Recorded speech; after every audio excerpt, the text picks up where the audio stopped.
ಸಿಂಹರಾಶಿಯವರ secrets ನಿಮಗ್ ಗೊತ್ತಾ? ಯಾವ ಕೆಲಸ ಮಾಡೋದು ಅದೃಷ್ಟ ಕೊಡುತ್ತೆ, ಅದೃಷ್ಟ ಸಂಖ್ಯೆ ಯಾವುದು ಅಂತ ಹೇಳಿ ತಿಳಿಸ್ಕೊಡ್ತಾ ಇದ್ದೇನೆ. ಈ ರೀಲ್ ಕಳೆದೋಗೋದಕ್ಕಿಂತ ಮುಂಚೆ ಸೇವ್ ಮಾಡ್ಕೊಳ್ಳಿ, ಹಾಗೆ ನಮ್ಮ ಪೇಜ್ ನ ಫಾಲೋ ಮಾಡ್ಕೊಳ್ಳಿ. ಸಿಂಹರಾಶಿಯಲ್ಲಿ ಹುಟ್ಟಿರೋರು ಲೀಡರ್ಶಿಪ್ ಕ್ವಾಲಿಟಿ ಜೊತೆ ಹುಟ್ಟಿರ್ತಾರೆ. ಬಹಳ ಸ್ವಾಭಿಮಾನ ವ್ಯಕ್ತಿಗಳಾಗಿರ್ತಾರೆ. ಯಾವುದೇ ಕೆಲಸ ಕೊಟ್ಟರು ನಿಷ್ಠೆಯಿಂದ ಮಾಡ್ತಾರೆ. ಅಧಿಕಾರ ಇವರನ್ನೇ ಹುಡುಕೊಂಡು ಬರುತ್ತೆ. ಯಾವುದೇ ಕಾರಣಕ್ಕೂ ದುಡುಕೋದಿಲ್ಲ, ಆತುರ ಅನ್ನೋದಿರೋದಿಲ್ಲ. ಹಿಂದು ಮುಂದು ಯೋಚನೆ ಮಾಡದೆ ಯಾವುದೇ ಕಾರಣಕ್ಕೂ ಕೆಲಸ ಮಾಡಲ್ಲ.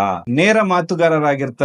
ನೇರ ಮಾರ್ಗದಲ್ಲೇ ಚಲಿಸ್ತಾರೆ. ಸಮಯಕ್ಕಾಗಿ ಕಾದು ಕಾರ್ಯ ಸಾಧನೆ ಮಾಡ್ತಾರೆ. ಯಾವುದೇ ಆಮಿಷಕ್ಕೆ ಒಳಗಾಗುವುದಿಲ್ಲ. ಬೇರೆಯವರಿಗೆ ಸಾಂತ್ವನ ಹೇಳೋ ಶಕ್ತಿ ಸಿಂಹರಾಶಿಯವರಲ್ಲಿರುತ್ತೆ. ಕ್ರಮವಾದ ಜೀವನವನ್ನ ನಡೆಸ್ತಾ ಇರ್ತಾರೆ. ಕಾರ್ಯ ದೀಕ್ಷೆ ಇರುತ್ತೆ. ಸ್ಥಿರವಾದ ಮನಸ್ಥಿತಿ ನಿಮ್ಮಲ್ಲಿರುತ್ತೆ. ನಿಮಗೆ ಅದೃಷ್ಟ ಕೊಡುವಂತಹ ಸಂಖ್ಯೆ 1, 5, 9. ಸಿಂಹರಾಶಿಯವರು ನಿಮ್ಮ ರಾಶಿ ಪ್ರಕಾರ ಈ ಮಣಿಗಳನ್ನ ನಿಮ್ಮ ಕೈಯಲ್ಲಿ ಧರಿಸೋದ್ರಿಂದ ನಿಮ್ಮ ಕಷ್ಟಗಳು ಪರಿಹಾರ ಆಗುತ್ತೆ. ಈ ಹಳದಿ ಮಣಿಯನ್ನ ಧರಿಸೋದ್ರಿಂದ ಗುರುಬಲ ನಿಮಗೆ